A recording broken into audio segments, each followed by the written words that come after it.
Hey everyone, welcome to Money with Soul. My name is Ammie and I am your host. And we're back on the couch talking all things risk taking. So, the reason I wanted to talk about this around because we in life, uh, understand risk in different ways. And so, to start the conversation, I wanted you to think about when you think about risk taking, who's the person in your life that takes risks, that is a risk taker? What are the attributes of that person? And in what context do you think about that? So I always it always brings to my mind my dad, because I feel as though he is someone that is he was his own businessman. He's been a businessman his whole life, worked for himself. And he's always really focused on growth. If I think about him in the money value types, I think of him as the builder. He likes to think about long term growth and investing. And but he also, I believe, in my own view, likes to consider all factors. So it's considered risk. So when in investing, there's a quadrant again. So the graph that's like, the higher the risk is the higher the reward. So the higher the risk is, if you think about risk as the probability of something not good happening. So in investing, it's like the negative return.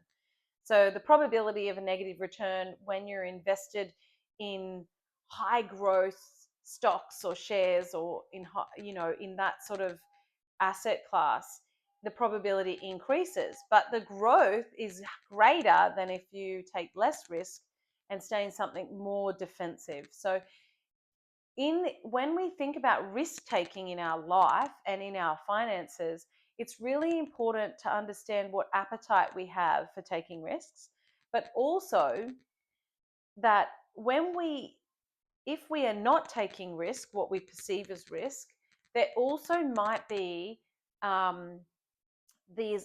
might also be the probability of other things of not getting where we want, because in order to get the reward, we need to take those risks. And so this ties into the soul money map in the context of how we think about our lifestyle and how we think about our expression and how we think about what decisions we're making. Because I think it's really easy, and I wanted to draw our attention into, it's really easy to consider the risks of a decision when it's a big decision. So when we make big decisions in our life, like, will we buy that house? Will we travel Australia and live on the road? What school will we send the kids to? What investment decision we're going to make? Are we going to put it into property, or are we going to do it into shares? When we're making big strategic decisions, I think we feel the weight of those decisions, and so we will consider the risks and we will consider the probabilities and trade-offs of those decisions. And I think we often, even if it's like changing jobs or changing locations or any of those things, we'll consider all the factors. But I think where I wanted to really talk today about risk taking is on the small decisions, because there's this really cool story about the frog. And like, my yoga teacher used to always talk about this. Um, if you put a frog into boiling water, they will jump out. So they will jump out of the pot. However, and I'm sorry because I don't remember who talked about this story. I only, but it is a famous story about uh, decision making. If you put a frog in cold water or lukewarm water and you slowly turn up the degrees, the frog will stay in there and it won't jump out. And this analogy is around, often when, like, thinking about the frog, when we think about those big decisions, we will consider all possibilities and we will consider all factors. We'll consider the risk, we'll consider the reward. But when we're making little decisions, which are on autopilot, like our day to day spending, or not being aware of how our work is killing our soul or slowly decaying ourselves, or how our lifestyle is not supporting us being the best version of ourselves.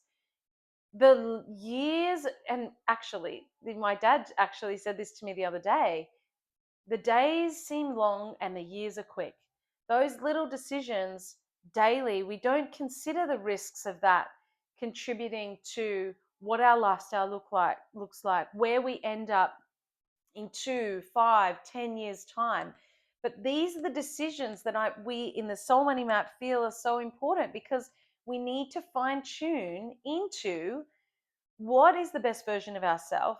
How do we show up in our life in the best expression of what we are here to do? And it takes great energy and effort to really do the work to not go unconscious in our decisions, whether it's around us or our money or about all of those things. This is what's really we're waking up to and becoming in tune to, is those 1% over a long time will give us a very different result in our life.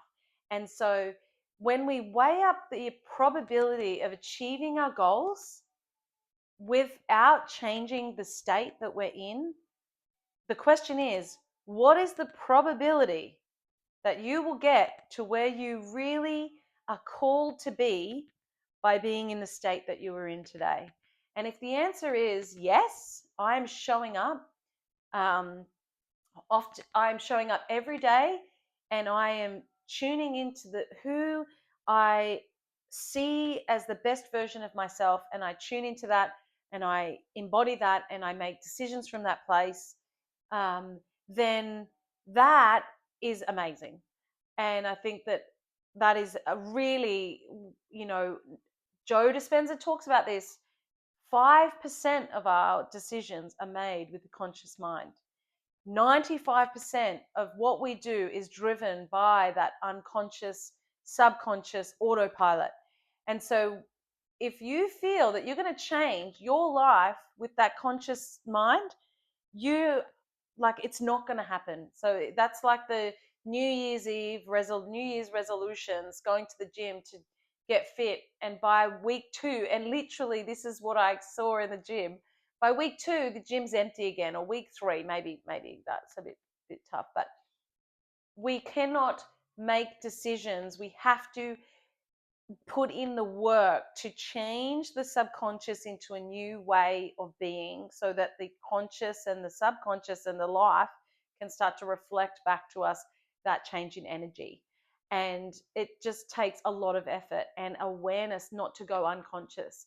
And if that's in our money decisions, it's those little things, like those impulsive, oh, you know what, just don't worry about it. You've done your budget, you've set up your bank accounts, you're automating your cash flow, and all of a sudden someone says, oh, do you want to go to this concert, or do you want to go to this? And in your personal spending, your budget has not got the funds in there, because you're saving and you're investing and you're putting money aside to get yourself in a position to do something great over here. It might be buying a property, your first property, or it might be, buying an investment property, or it might be to go on a trip overseas that you really would love to do. That decision is usually done to spend on that concert is usually impulsive, driven from the subconscious. It might be a decision driven from a money story of not feeling good enough because and then someone that you feel is you want to go it to, it just bang, it's gone. That money's gone, the decision's done, and then all of a sudden it's like, okay, I didn't stick to my strategic plan of over here. And so we have to understand how these things work in our life practically. It's not so much about saying like, the law of attraction will bring us to us what we want, and it is true, but we have to also get out of our own way, because the problem we have is our unconscious mind is driven by the beliefs and stories we've told ourselves for a long time, and they're driven from the past. And so what you see in your life today is a reflection of those beliefs, decisions, and actions you've taken some time ago. So when we're changing the energy of our life and we're changing, it is hard because it's like we need to really catch ourselves in those micro decisions, and we have to really see that risk taking in the small decisions, in those micro decisions, lead to the lifestyle, the goals, the visioning of what we want. And so don't leave that consideration of risk and reward to the only the big decisions, because what sometimes our subconscious might see as the reward today is sacrificing the vision of a better life tomorrow.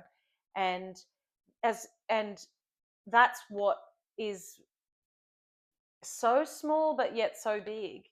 And so in our soul money map, coming back to, well, how do we do this? One of the philosophies around the soul money and the soul vision is to recalibrate often and have our energetic check-ins.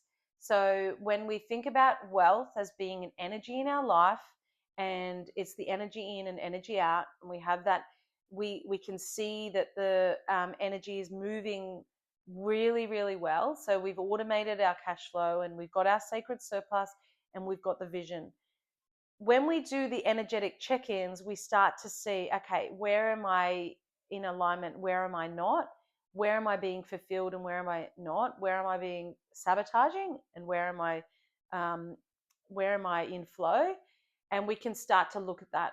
And it's something that I feel is so powerful, and especially like for me and my family, when we have these conversations, it's like everything starts to feel different. Like it just, we had a check in the other day about some of our goals for this year, and it really brought so much like energy to me to know where we're on track for, and what, it makes those smaller decisions a lot more.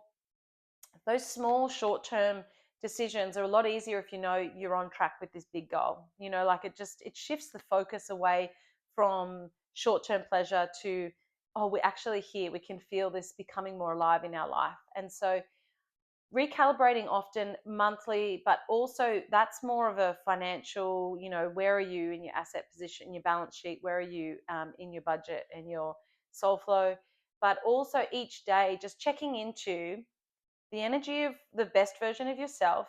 And if you've got a decision that you have to make today, making the decision from the place that you're called to be rather than from what you know. So, where do you feel is who would you be if you were living in that best version of yourself? And it is closer than you think. It's right here. It's already who you are. It's not turning you into something else. It's not got anything to do with your external outcomes. So it's who you are as an energy, who you feel yourself called to be. Show up in that place every day, even if it's a minute, 2 minutes of, who am I called to be? Who is this? Let's start the day. Let's start that energetic check-in. And then at the end of the day, okay, how did I go? And have full compassion for getting into autopilot is going to happen a lot. But when you can catch yourself and bring awareness into that moment, and when you make the decision to go onto your path instead of off your path, it feels so cool. And so risk taking, don't die with the music still in you. Where there is risk, there is reward. And putting yourself in a place of believing in yourself and making decisions from that place is risky. It feels scary because it's the unknown. And all of those self-sabotage of, who am I to be this, or who am I, will come through, but that just is your automatic pilot of life that you've known. And so where the magic happens outside of your comfort zone. And I really encourage you today to calibrate into this, to spend some time with it, to think about, am I letting the music not shine through me? Have an awesome week. I'm looking forward to next week, and as always, share how this lands for you, if it lands for you, and what comes up for you.